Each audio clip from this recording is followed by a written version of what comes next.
wondering how to sound good when playing high notes on the fiddle?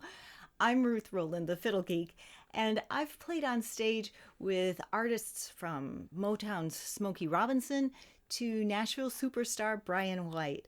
And there are 3 steps, which I'll detail you in a minute, to playing good sounding notes up high on the violin, and 2 of them don't even use the instrument. So if this interests you, subscribe for more pro tips. The first step is changing your attitude. Don't think of yourself as someone who can't play high on the fiddle. Instead, think of yourself and talk about yourself, if you have to say something about it at all, as someone who's working toward playing better up high or sounding better up high. And this is very powerful. I don't talk about mindset much on this channel, but it's very powerful to think of yourself as someone with a goal rather than somebody who already hasn't achieved the goal and probably never will. The second step is to make sure your shoulders are relaxed. Back and down is the position for relaxed shoulders. And a lot of us curl forward, but we want to not to slump.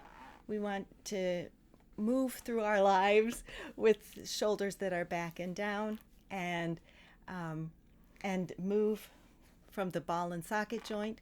I mean, we can shrug when we say we don't know something or something like that, but we don't want to shrug ever when we're playing violin.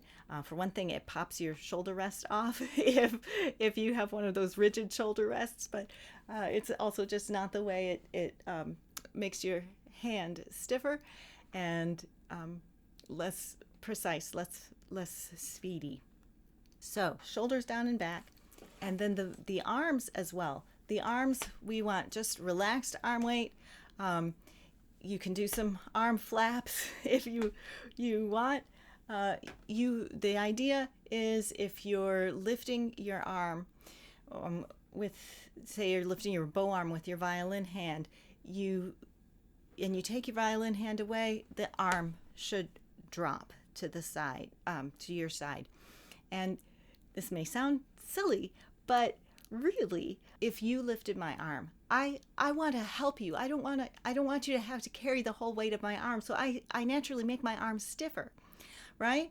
And then you take your hand away, and I'm still hanging there. We do this even when we're lifting our own arm. So we want it as relaxed as possible. So then we can put all that arm weight on the bow. That's the third tip. So we had attitude, relaxation, and the bow. Make sure you're using your bow correctly. And that means like a lot of relaxed arm weight on the string.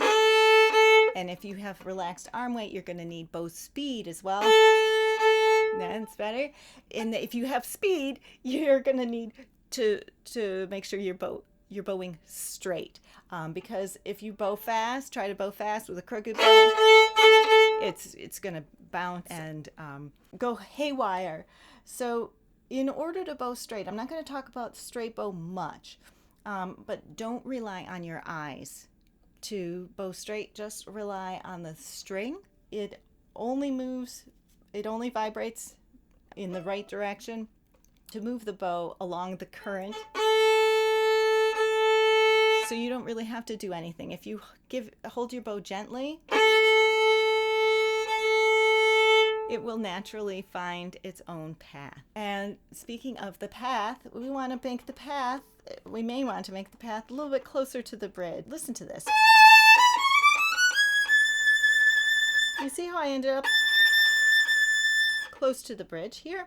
That's because it doesn't sound good when I bow in the usual place. When I bow in the usual place, it's like if I bowed over the fingerboard, is a similar sound to that. So because I'm making the string shorter, So I have to adjust where my bow is making the sound. Adjust the sounding point. All right. So those are the 3 tips: attitude adjustment, relaxing your body, and the bow.